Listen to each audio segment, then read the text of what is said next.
नमस्कार, आप सबका बहुत बहुत स्वागत है मेरे चैनल नवनीत टॉक्स में। बच्चों, आज हम कक्षा 8वीं की हिंदी की पूरक पाठ्य पुस्तक और जिसका नाम है भारत की खोज, और इस पुस्तक को लिखा है पंडित जवाहरलाल नेहरू जी ने। आज हम इस पुस्तक का 6वां पाठ पढ़ने जा रहे हैं जिसका शीर्षक है अंतिम दौर 1। ये पाठ जो है इसके अंतर्गत बहुत सारे छोटे छोटे शीर्षक दिए गए हैं।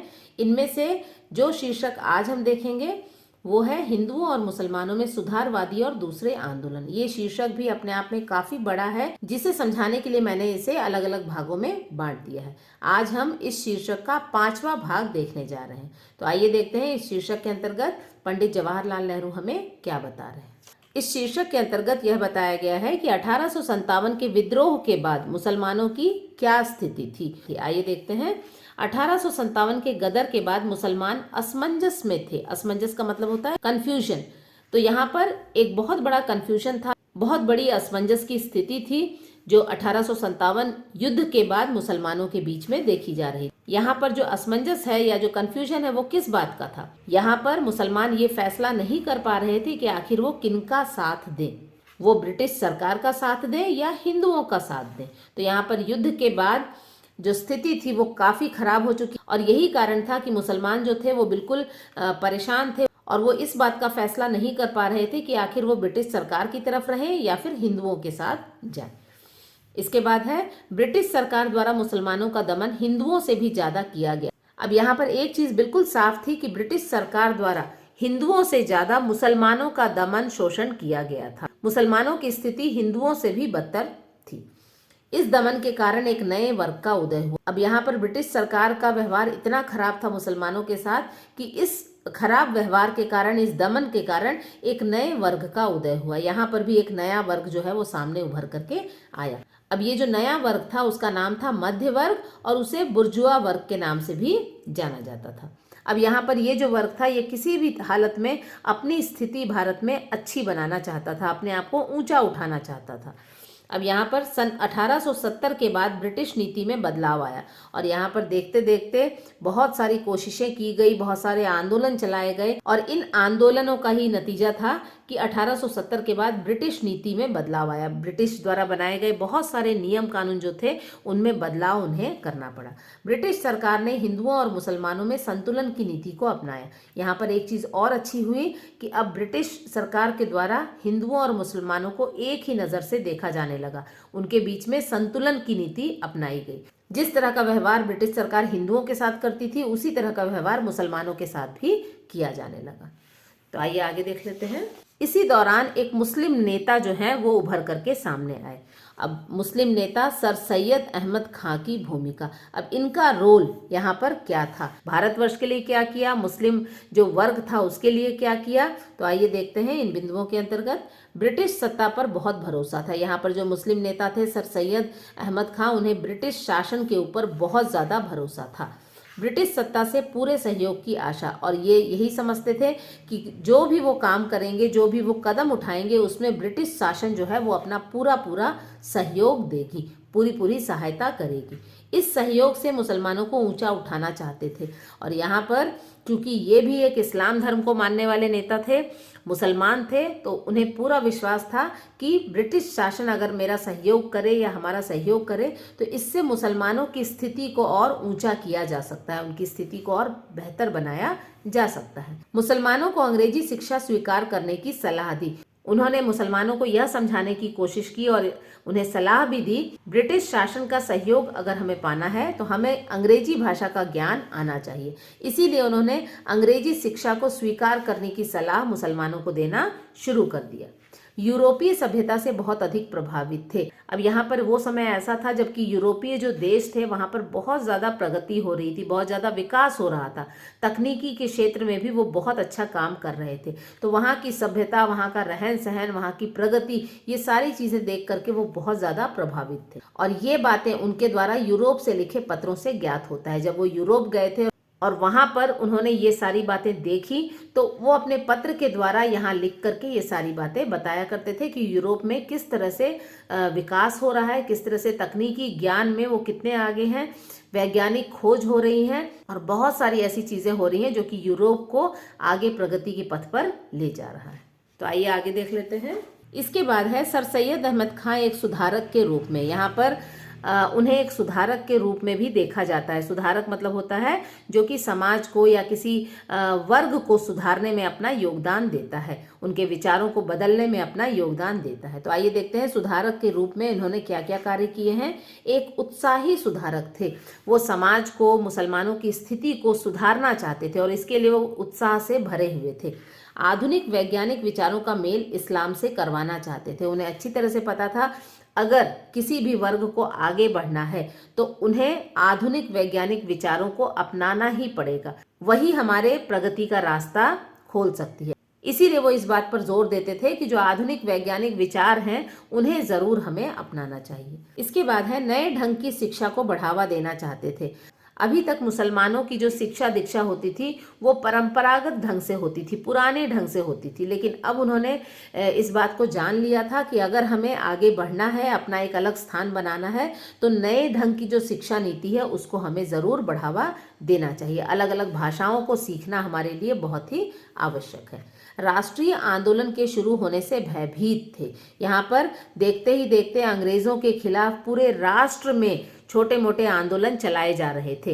अब जो हिंदू लोग थे वो पूरी तरह से सतर्क हो गए थे, वो पूरी तरह से ब्रिटिश शासन से निकलना चाहते थे। इसीलिए जो क्रांतिकारी थे, जो नेतागण थे, वो छोटे मोटे आंदोलन उन्होंने चलाना शुरू कर दिया था ब्रिटिश सत्ता के खिलाफ। और ये जो राष्ट्रीय आंदोलन हो रहे थे इसमें ऐसा नहीं था कि सिर्फ हिंदू ही थे, बहुत सारे मुसलमान भी इस चीज़ का समर्थन कर रहे थे और इस तरह के आंदोलन का हिस्सा बने हुए थे। अब यहाँ पर जो सर सैयद अहमद खां हैं वो इस तरह के आंदोलन देख करके बहुत ज़्यादा डरे हुए थे। ब्रिटिश सरकार का विरोध नहीं करना चाहते थे। वो चाहते थे कि वो और उनका पूरा समुदाय, पूरा इस्लाम समुदाय या मुसलमान समुदाय जो था वो बिल्कुल भी ब्रिटिश सरकार के विरोध में खड़ा ना हो। कोई भी एक मुसलमान ब्रिटिश के विरोध में खड़ा ना रहे। मुसलमानों में ब्रिटिश विरोधी भावना को कम करने की कोशिश कर रहे थे। ये पूरी कोशिश करते थे कि मुसलमानों के अंदर भी जो ब्रिटिश शासन के खिलाफ गुस्सा है, रोष है, उस चीज़ को कम किया जाए और मुसलमान जो हैं ब्रिटिश के साथ मिलकर के, ब्रिटिश शासन के साथ मिलकर के काम करें। अपने शैक्षिक कार्यक्रमों में ब्रिटिश की सहायता चाहते थे।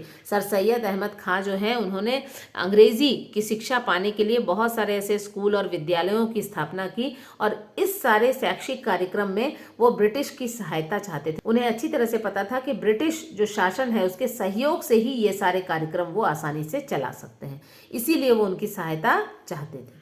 नेशनल कांग्रेस से मुसलमानों को हटाने का प्रयत्न किया। नेशनल कांग्रेस जो है उसे हिंदुओं की पार्टी कहा जाता था, माना, क्योंकि उसमें ज्यादातर जो नेता थे वो हिंदू धर्म को मानने वाले थे। अब यहाँ पर जो थोड़े बहुत मुसलमान सदस्य भी थे उन्हें भी सर सैयद अहमद खां जो है उस पार्टी से हटाना चाहते थे और इसके लिए उन्होंने पूरा प्रयत्न भी किया था कि वो नेशनल कांग्रेस पार्टी को छोड़ दें। आइए आगे देख लेते हैं। इसके बाद है सर सैयद अहमद खां के अन्य प्रयास और उनका परिणाम। अब यहाँ पर मुसलमानों की स्थिति को और बेहतर बनाने के लिए उन्होंने बहुत सारे प्रयास किए थे और उनका परिणाम क्या निकला था, तो आइए देखते हैं। इन बिंदुओं के अंतर्गत अलीगढ़ कॉलेज की स्थापना की थी। यहाँ पर अलीगढ़ कॉलेज की स्थापना सर सैयद अहमद खां के द्वारा ही की गई थी, लेकिन इस कॉलेज की स्थापना का एक महत्वपूर्ण उद्देश्य था। वो क्या उद्देश्य था? एकमात्र उद्देश्य था मुसलमानों को ब्रिटिश शासन का योग्य और उपयोगी प्रजा बनाना। यहाँ पर इस कॉलेज में अंग्रेजी की शिक्षा दी जाती थी और वो यही चाहते थे कि मुसलमान जो है वो अपने आप को इतना योग्य बना ले कि आने वाले समय में वो ब्रिटिश शासन का एक हिस्सा बन जाए और ब्रिटिश शासन के लिए उपयोगी साबित हो। इसीलिए उन्होंने मुसलमानों को अंग्रेजी पढ़ने की सलाह भी दी थी। वे ब्रिटिश शासन के विरुद्ध जाना नहीं चाहते थे। किसी भी परिस्थिति में, किसी भी हालत में वो ब्रिटिश शासन के विरोध में खड़े होना नहीं चाहते थे। वो यही बात अपने जो मुसलमान भाई थे उन्हें भी वो समझाया करते थे।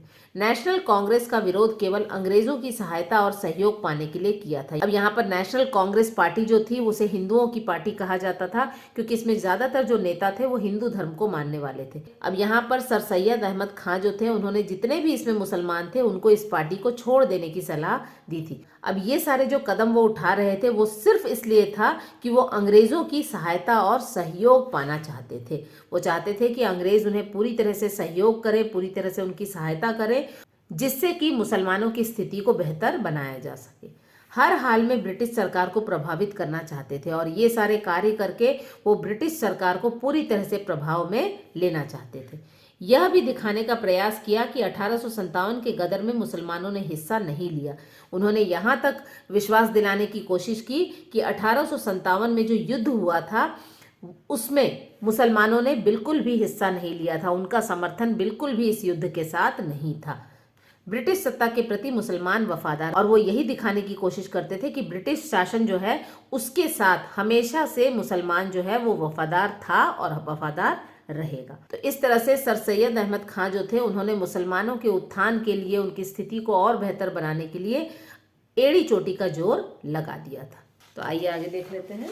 आगे बताया गया है सर सैयद अहमद खां द्वारा सभी धर्मों का समर्थन। यहाँ पर यह भी देखा जा रहा था कि सर सैयद अहमद खां अपना जो धर्म था इस्लाम धर्म, उसे बचाने की कोशिश तो कर ही रहे थे, उसे ऊपर उठाने की कोशिश तो कर ही रहे थे, लेकिन दूसरी तरफ वो जो अन्य धर्म थे उनका भी पूरा पूरा समर्थन करते थे। वो किसी भी धर्म के विरोध में कभी भी खड़े नहीं थे। वे हिंदू विरोधी नहीं थे, हिंदुओं के विरोध में उन्होंने कभी भी किसी भी तरह का कार्य नहीं किया था। सांप्रदायिक दृष्टि से अलगाववादी नहीं थे। धर्म के नाम पर वो लोगों को अलग नहीं करना चाहते थे। अलगाववादी विचारधारा के साथ वो आगे नहीं बढ़ रहे थे। उन्होंने कभी भी धर्म के आधार पर लोगों को बांटने की कोशिश नहीं की थी। उनके अनुसार हिंदू और मुसलमान सिर्फ शब्द मात्र हैं। वो ये भी कहा करते थे कि हिंदू और मुसलमान जो है ये सिर्फ एक शब्द है, इसके अलावा इनका बहुत ज़्यादा महत्व नहीं है।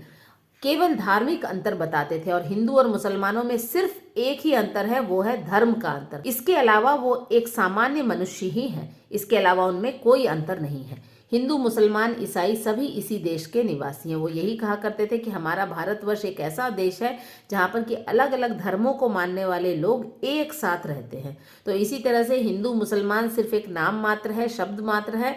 देखा जाए तो हम सभी एक ही देश के निवासी हैं, एक ही देश में हम मिलजुल कर रहते हैं, सभी एक ही राष्ट्र के लोग हैं और हमारा राष्ट्र भी एक ही है और एक साथ हम यहाँ मिलजुल कर रहते हैं। इसके बाद है सर सैयद अहमद खां के विचारों से प्रभावित वर्ग और इसका परिणाम।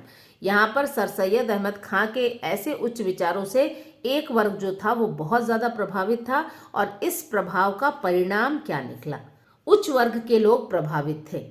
यहाँ पर उच्च वर्ग में जो मुसलमान आते थे वो बहुत ज़्यादा प्रभावित थे सर सैयद अहमद खां के विचारों से। शहरी और देहाती आम जनता से संपर्क नहीं था, लेकिन यहाँ पर सर सैयद अहमद खां जो थे वो सिर्फ मध्य वर्ग के जो लोग थे उन्हें ही ऊपर उठाने की कोशिश में लगे हुए थे। शहरी लोग, देहाती और आम जनता जो थी उनसे उनका बिल्कुल भी संपर्क नहीं था, बिल्कुल भी कोई कनेक्शन उनका नहीं था। कई लोगों द्वारा इनका समर्थन भी किया गया। यहाँ पर ऐसे बहुत सारे लोग थे जो इनकी विचारधारा से बहुत ज़्यादा प्रभावित थे और वो आगे आए और उन्होंने पूरी तरह से सर सैयद अहमद खां का समर्थन भी किया था। तो आइए देखते हैं अब इसके परिणाम क्या निकलते हैं।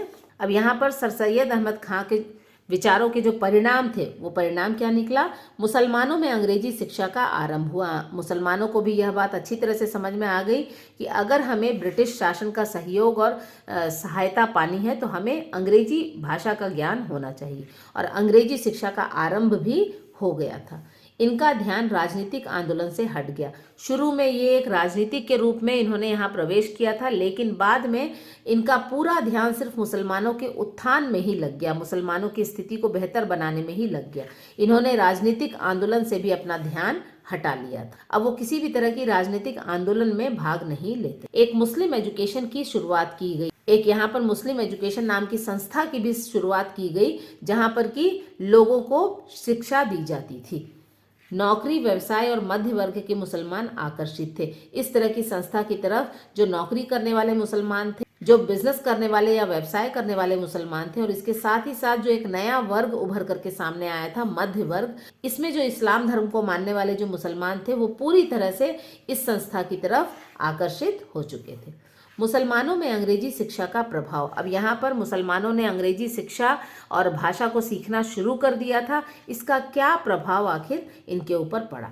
अंग्रेजी ज्ञान को बहुत महत्व दिया। यहाँ पर उन्होंने अंग्रेजी पढ़ने को बहुत महत्व दिया और बहुत ही तन्मयता के साथ उन्होंने इस भाषा को सीखने की कोशिश की। कुछ मुसलमान परंपरागत शिक्षा पा चुके थे, लेकिन यहाँ पर कुछ ऐसे भी मुसलमान थे जो पहले से ही शिक्षित थे, लेकिन उनकी शिक्षा दीक्षा जो है वो परंपरागत तरीके से हुई थी, उन्हें अंग्रेजी भाषा का ज्ञान नहीं था।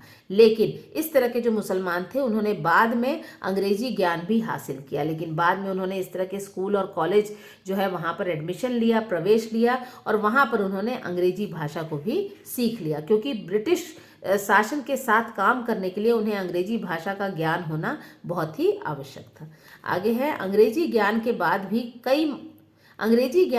भी कोई महान व्यक्तित्व का उदय नहीं हुआ। अब यहाँ पर यह देखा जाता है कि अंग्रेजी भाषा का ज्ञान होने के बाद भी कोई भी ऐसा व्यक्ति या कोई भी ऐसा व्यक्तित्व उभर करके सामने नहीं आया जो कि मुस्लिम समुदाय का नाम जो है वो ऊंचा कर सके। यहाँ पर सर सैयद अहमद खां का जो योगदान था उसे ही लोग याद करते थे, उनके बाद कोई भी ऐसी पर्सनालिटी या कोई भी ऐसा व्यक्तित्व उभर करके मुस्लिम समाज में आगे नहीं देखा गया। तो इस तरह से मुसलमानों के उत्थान के लिए उन्हें अंग्रेजी भाषा का ज्ञान दिया गया, बहुत सारे कॉलेज और स्कूल खोले गए जहाँ पर कि अंग्रेजी भाषा सिखाई जाने लगी। तो इस तरह से अंतिम दौर में जो ये शीर्षक है, हिंदुओं और मुसलमानों में सुधारवादी और दूसरे आंदोलन, इसका 5वें भाग का भावार्थ हमने अभी देखा, और आशा है कि आपको ये अच्छे से समझ में आ गया होगा। इस शीर्षक के अंतर्गत 1-2 भाग और हैं, वो भी मैं जल्दी ही अपलोड करूंगी। तब तक के लिए अपना ध्यान रखें। नमस्कार।